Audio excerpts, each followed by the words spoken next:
మీ business ఏదైనా మీ ఊర్లో promotion చేయాలంటే అది సుమన్ టీవీతోనే సాధ్యం. ఇప్పుడే సంప్రదించండి. బోసికర్ర వినాయకుడిని మొక్కితే 100% కోరికలు తీరుతాయంటున్నారు భక్తులు. జిల్లాలు రాష్ట్రాలు దాటి వినాయకుడిని దర్శించుకోవడానికి ఇక్కడికి వస్తున్నారు. ముడుపు కట్టి వేడుకుంటే వచ్చే వినాయక చవితి నాటికి కోరికలన్నీ తీరిపోతాయని చెబుతున్నారు. దీంతో బోసి గ్రామం ఇప్పుడు జనంతో కిక్కిరిసి కనిపిస్తోంది.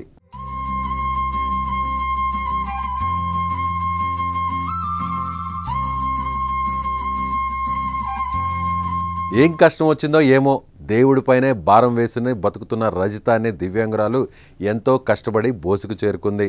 వినాయక చవితి నుంచి అక్కడ పూజలు అందుకుంటున్న కర్ర గణపతికి పూజలు చేసి ముడుపు కట్టింది. ఇక్కడ పాయింట్ ఏంటంటే ఆ మహిళ 100 కిలోమీటర్లు ప్రయాణించి ఇక్కడికి రావడం.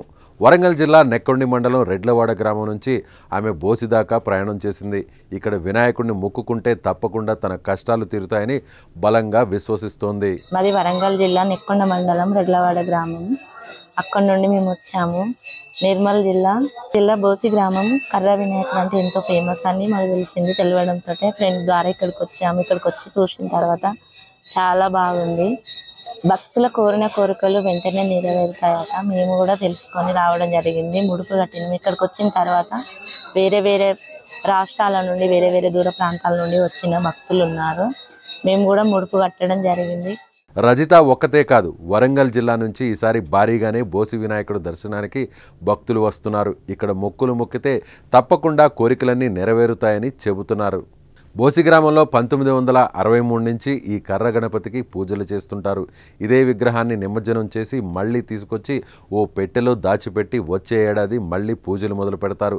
భక్తులు ఎంతో పవిత్రంగా భావించే బోసి గణపయ్యను చూడడానికి ప్రతి ఏడాది 8 నుంచి 9 లక్షల మంది భక్తులు వస్తున్నారని ఇక్కడి గ్రామస్తులు చెబుతున్నారు. ఇక్కడ ఏమి అంటే గత 60 సంవత్సరాల నుంచి కర్ర వినాయకుడు ఒకే గ్రామంలో ఒకే వినాయకుడు అనేది మాత్రం ఏకదంత వినాయకుడు అని ఆయన పేరు ఏ విధంగా ఉందో అదే విషయంపై ఈ బోసి గ్రామంలో ఒకే వినాయకుడు ఉండడం జరుగుతుంది.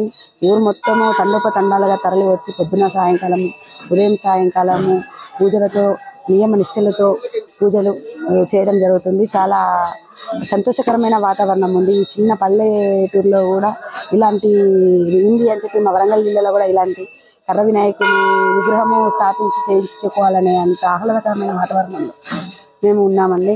వాళ్ళు ఏమని చెప్తున్నారంటే మేము బోసి గ్రామానికి వెళ్తున్నాము, అక్కడ కర్ర వినాయకుడు పాదయాత్ర చేస్తున్నాము అని చెప్పేసి గుంపులుగా తండాలుగా చాలా సంతోషకరంగా చాలా యాక్టివ్గా వాళ్ళు ఈ దేవుని కార్యక్రమంలో పాల్గొంటున్నారండి.